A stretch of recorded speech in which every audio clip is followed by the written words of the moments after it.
Hello, Alderwood. I am Wyatt Martin, and you are listening to First Look, which is Alderwood Community Church's podcast that gets you ready for what is up next as a church. And we are in the book of Esther right now in a series called Where is God? And I'm excited to get into that. We have Tura Piccini as our guest this week, and Tura is just a faithful member of Alderwood. She serves as a leader in Alderwood Student Ministries, which we refer to as ASM, and she's done that for 4 years and is just a faithful follower of Jesus who loves people and is discipling high school students right now. And she actually got to lead her group of girls through the book of Esther a couple years ago in ASM, and so that's why I invited her to join us for this series. I'm so excited for you to get to hear from her as we look together ahead at Esther chapter 3. Let's listen. All right. Tura, thank you for joining us. This is episode number 5 of First Look, and so glad to have you here. We're going to be looking at the book of Esther in our Where is God series, chapter 3, which I'm excited to get into. Before we do that, for those who don't know you yet, why don't you just let people know how you're connected to Alderwood? Yeah, grew up here. Since I think I was 2, we've been coming here. My siblings have gone here, grew up through ASM, graduated, went to Western, came back, and immediately I had just gotten married and told my husband we need to find a place to serve. So ASM was the only place that really we felt called to, so joined high school ministry. Got to serve there with my dad and my mom, my older sister Bryn, who is now the worship director. Is that her title? I should know that. Something like that, yeah. Something like that. Which she's loving, which is great. But yeah, have really enjoyed being here and serving and getting to serve in a place that grew me so much as a follower of Christ. And who was the high school pastor when you started serving in ASM? Would have been Creston, and then... No, when you started serving in ASM. Oh, sorry, Wyatt. Oh yeah, it was me. Wyatt, it was you, Yeah, yes. so fun. I still remember the Sunday that you came up to me in the auditorium because we were desperate for leaders, for awesome leaders. We're never desperate enough that we take anybody, but we're desperate for awesome leaders. And, we're praying about that, and lo and behold, you and Andrew come up and say everything about serving in ASM. And I thought you weren't going to take me. Oh yeah, no, we were taking it. It was a great day. It was good. I love it. Okay, well, thank you for joining us. I asked you to jump into this specifically in the Esther series because since you're an ASM leader, you've been leading high school girls, and a couple years ago we actually went through Esther in ASM, so you have gotten the experience of leading a group of girls through this whole book. Yeah.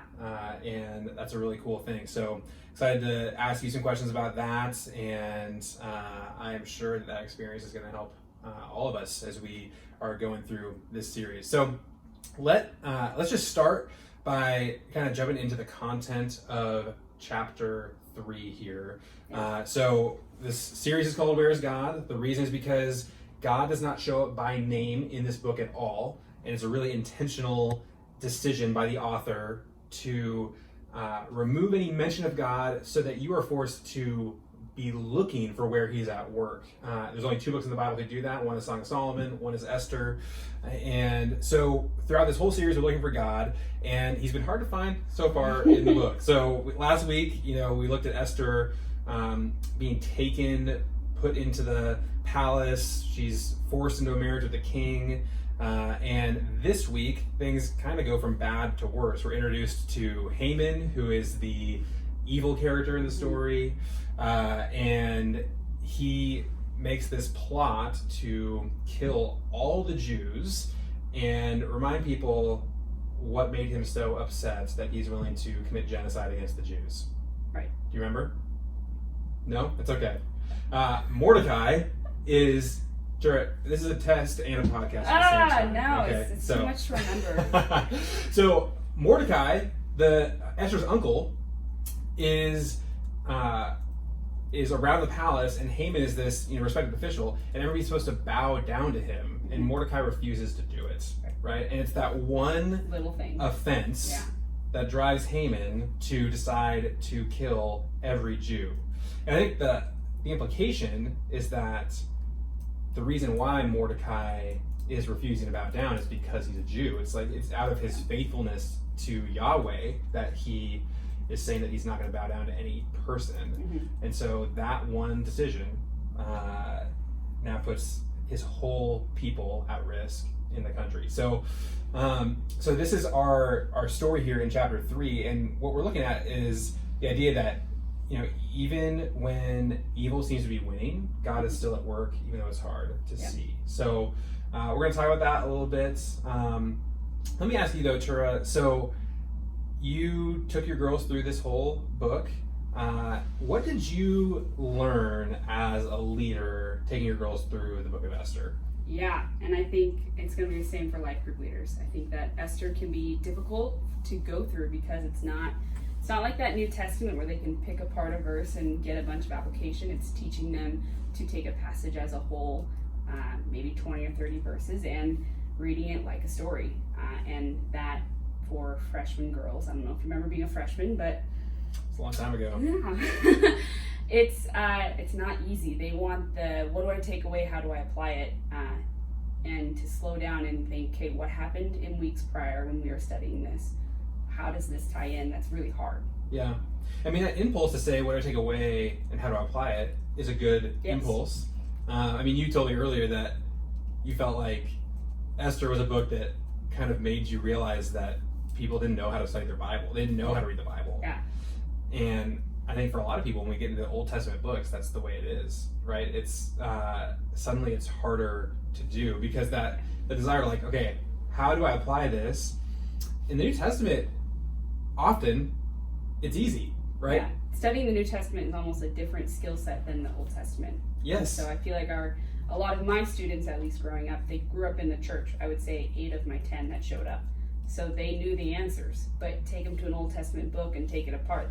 They are annoyed with you. If you're in the New Testament, you're wondering how to apply it, like some quick tips. If Jesus is teaching something, do that thing, right? Like, just do it. if there's a New Testament letter talking about how to follow Jesus, right, do the things it's talking about. Here you have someone trying to get everyone killed, and they're like, I apply that? Like, they don't get it. How it's so different to apply a narrative, especially an Old Testament narrative before Jesus. And I think for a lot of us, we start to realize that reading the Bible is hard. It is not easy. Like, I think we're used to the verse of the day method for reading your Bible, right? My girls definitely are. That's what they go by. They used to be which is great. Real calendars that you had to rip off every page. More recently, the YouVersion Bible app gives you the verse of the day. Learn on your phone. And what's so awesome about the verse of the day calendar is that typically they're picking verses that are easy to apply, easy to understand. There's something just immediately meaningful, often something inspirational, so that you have can a conversation around it. Yeah, you can text a friend. Yeah. And when we get to Old Testament narrative, the verses of the day are kind of hard to come by. There's not a lot of verses that would be on your calendar in Esther chapter 3 that we're studying this week, right? Like, I mean, so we read this earlier. I picked out verse 13, which is kind of the climax of this chapter. I mean, imagine that you open up the YouVersion Bible app this morning, and the beautiful Bible art that they do. Like, there's this, this picture of like a dude with a sword, and the verse of the day is Esther 3:13, which is, dispatches were sent by couriers to all the king's provinces with the order to destroy, kill, and annihilate all the Jews. Like, there you go. Have a great day. Uplifting. Yeah. I feel great. So it's hard to get meaning out of this. And we have to have some different skills to do it. So as your girls were in Esther in an Old Testament narrative, what were some of the things they had to learn in order to make this a meaningful study as they try to follow Jesus? Yeah, I think first it was acknowledging that it was hard and being okay with that. And taking it week by week.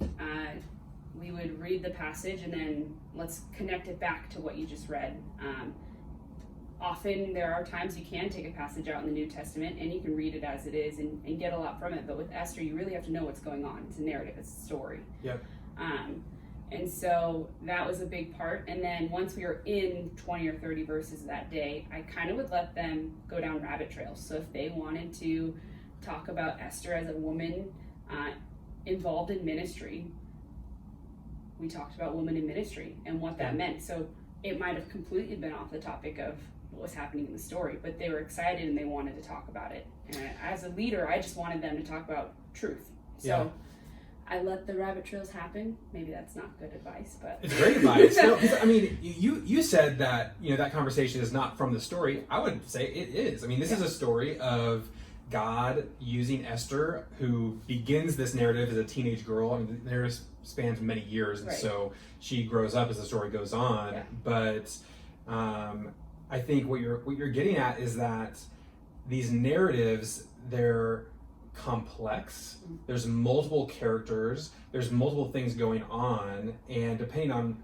what's going on in your life, there's a ton of ways that this story can lead you into a conversation about how to follow Jesus in some particular part of your life, and that's okay. That is the way to read narratives. This is great. And with them, what it allowed me as a leader to do and my co-leader to do was to help them find evidence in the Bible of what they were trying to say. So often, as a high schooler, as a human, we like to make some sort of statement, and my favorite thing to tell them is find it, and they hate me for it. But as seniors now, they tell me I'll find it. Like, they don't make me say it anymore, and they go find some sort of evidence for what they're saying. Yeah. And so that's huge. Good. So I want to help people understand what you're saying. You're saying that everybody likes to kind of sit at the small group table and just share their opinions. Yes. And when you say find it, what you're saying to them is find it for me in the Bible. Like, use the Bible to back up what you're inform saying. your opinions. Yeah. And I think that what's helpful to understand for people when we're reading the book of Esther is that when we're in narratives, sometimes it's not totally clear exactly what the point is. No, yeah. Right? I mean, this is a murky story. You know, Esther, a little later on, is going to intentionally get the king drunk.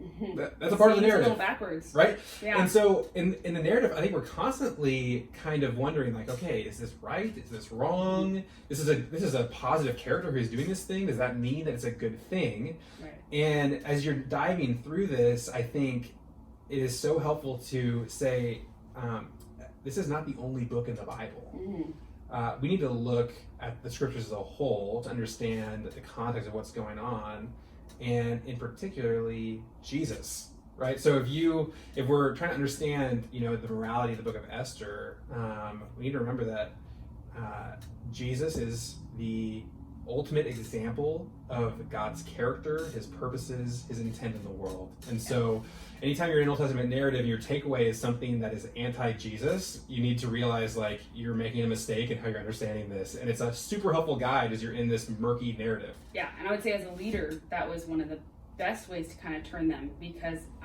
girls can kind of, and maybe guys too, but they will be like, yeah, you're right, and they'll start to get on board, and sometimes they're on board on a ship that's way off the wrong direction. Yes. So it's like, how do we guide them back to the truth? And as a leader, I think, as a life group leader, your job is to direct people to truth. And so directing them to look at Jesus' life is a very easy way to go, oh, that truth can't be it. Killing people can't be the true thing, because Jesus didn't kill people.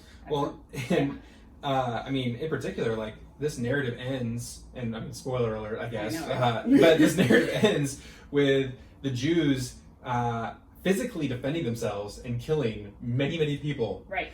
And, you know, if you read the book of Esther completely in isolation with the rest of Scripture, I could see very legitimately somebody taking the way, like, well, this shows us that in self-defense, it's totally legitimate to murder all kinds of people. Yeah. Like, go for it. God's clearly okay with it.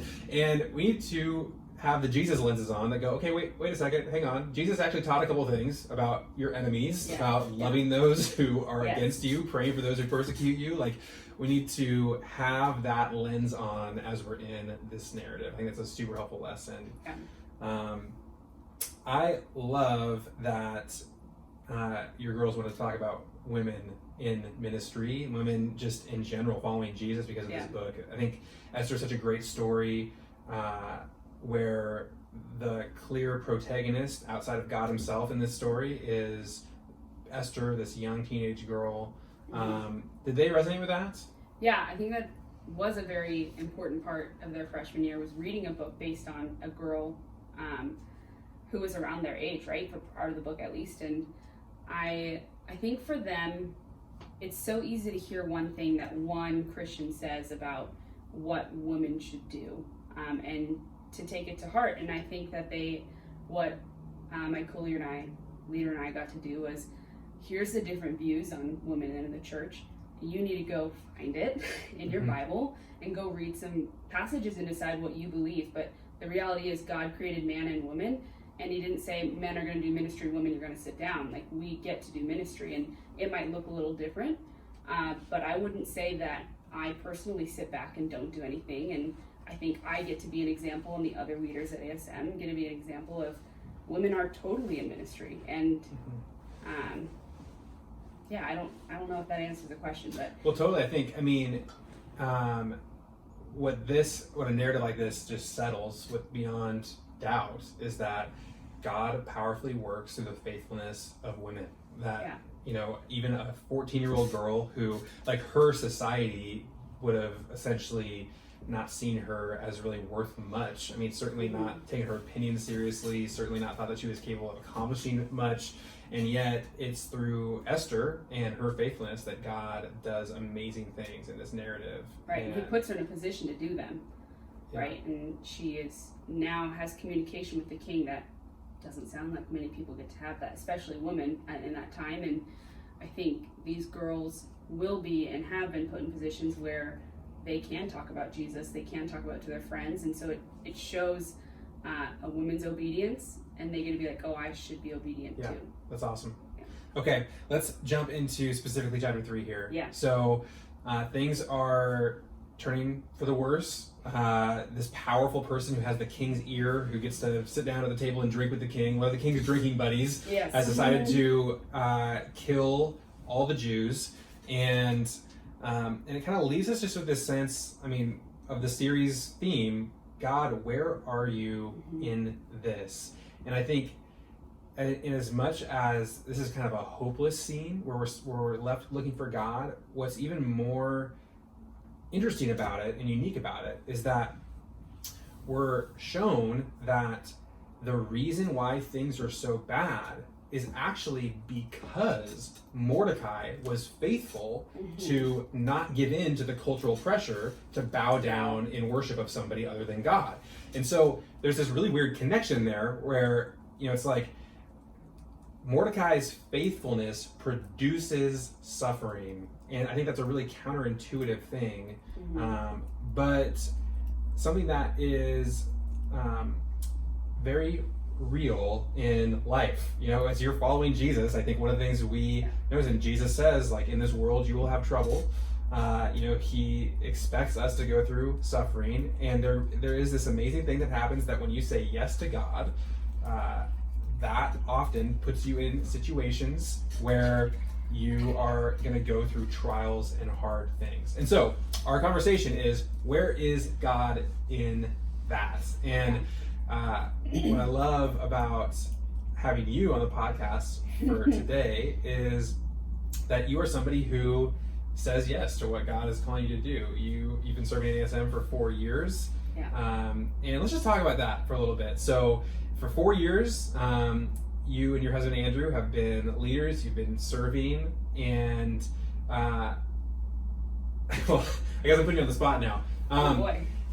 Would you say that there has been a lot of good that God has brought out of that? For sure, yes. I would say even in our marriage. Like, I can't say it enough when I have couples who are going to get married or just got married.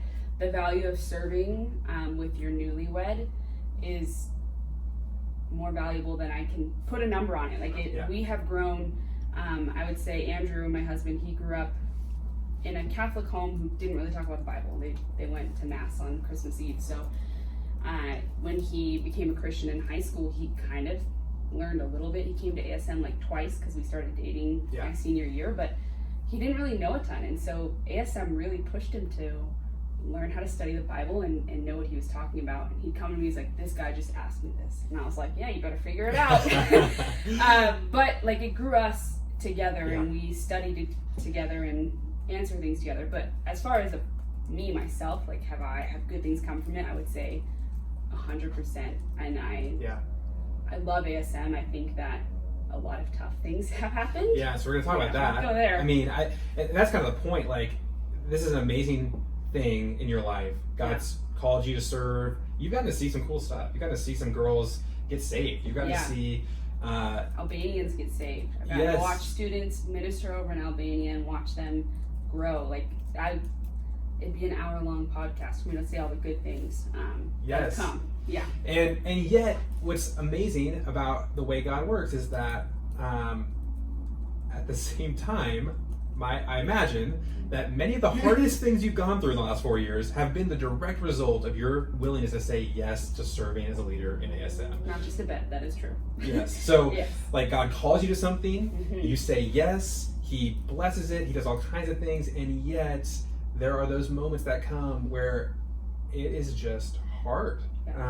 And I think that those moments can be disillusioning for people. Like, when you say yes to something that God's called you to and it is difficult, there's this instinct in us, I think, to say, God, this is unfair. Like, I gave up my time, my money, blah, blah, blah, whatever, like, you know, and you're letting this happen. And so, I mean, obviously we're not going to share names and details and all that kind of stuff, but let's look back a few years in your time. I mean, I know you've had some relationships, some students that have been a challenge. And how have you responded to those situations when it just is really tough?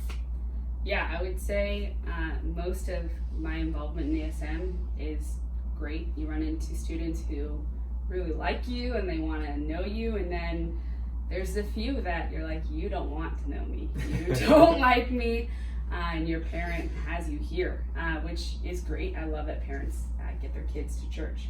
But one story I have is from Kukanusa, and if you don't know about Kukanusa, we go and we take the kids and we shove them on like sardines in a houseboat, and it's amazing. It's the best. I grew up going to Shasta. It's my best memories, and so we're in Kukanusa. It's the last night, and I have successfully avoided one of these students, which just shows how human I am as a leader.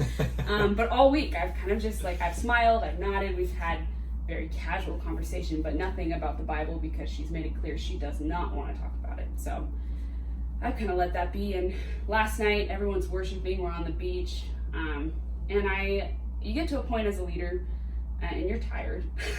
Yeah, because Kukanusa, 7 days. Sleeping on houseboats. Yep. High schoolers don't sleep. I mean, you're on the lake, so noise travels. There's 100 students. Like, the sun wakes you up in the morning. Yeah. Last time we went, because we didn't go to the last year, COVID, but I think I averaged 4 hours a night. Yes, so you're getting 4 hours of sleep a night. It's long days. You're kind of done by the last night, but you're not. Like, you spiritually, there's so much to do on that last night, and so I'm praying, and I'm just asking, Lord, what do you want from me? Like, I've got one more night here. I'm here. Who do you want me to talk to? And then I said, but really, please not this one student, because she really scares me. And I opened my eyes, and turns out everyone had walked down the beach closer to the stage, and they were all worshiping, and there's my one girl standing there. And I looked up, I was like, I get it, I hear ya. So I went over and I talked to her, and I just asked her, why are you here? And she looked up at me startled. She's like, it's worship time. I'm like, no, why are you on this beach? Like, why are you at Kukanusa? And she just started crying, and it was not what I expected. Yeah. And anyway, that moment was our first moment of getting to know each other, but we have had many since. And I would say that most of the time with students, you see growth, you see things happening, and this student, I don't see growth. She's one of my hardest ones, but I love her so much. And this is such a God thing, if I could count how many people have these kind of stories where, the prayer is, God, I'll do anything in the world, not this one thing, and God's like, no, that's the thing. That's the one thing. Yeah, and so you say yes, you entered into this relationship with this girl, and I know you love her, you pour your heart and soul into her. We have talked, cried, all these things.